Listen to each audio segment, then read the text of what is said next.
this is Aaron Fulcher back at you again. I am doing this again in my car because I can't help it when I drive and I think of really good stuff to talk about.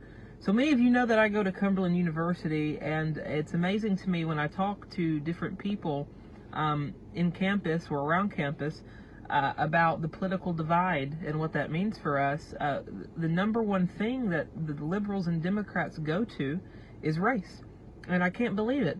I don't know why they would go to race. It's absolutely astronomical to me.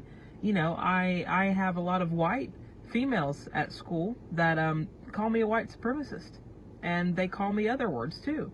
Uncle Tom, because they're white and they're oppressed because black people are oppressed, and they know what it's like to live as a black person in the country, even though they've never lived as a black person in the country before. It's absolutely asinine, and it's astronomical to me. I just can't wrap my head around it. But what's even worse than this is our education system. Our education system on the federal level completely needs to be dissolved. The states know what is best for the education of their children.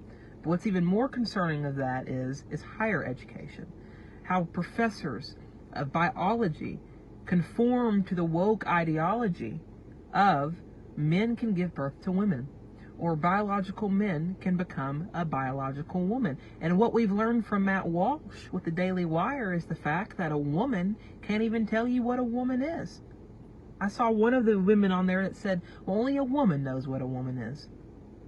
It's absolutely ridiculous, but this is the train of thought, and this is the ideology that is becoming precedent now in our country.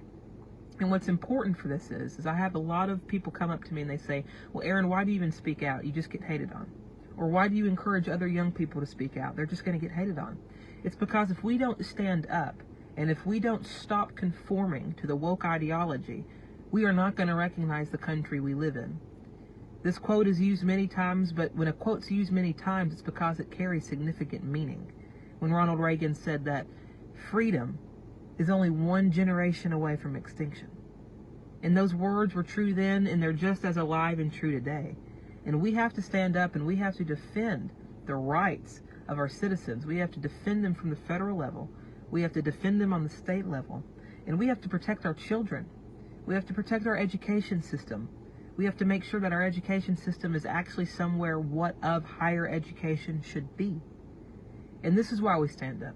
And this is why we speak out.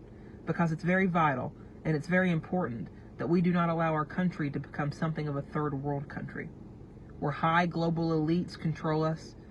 We can't say the certain things they don't want to hear, and we can't do the certain things they don't want us to do. This is America.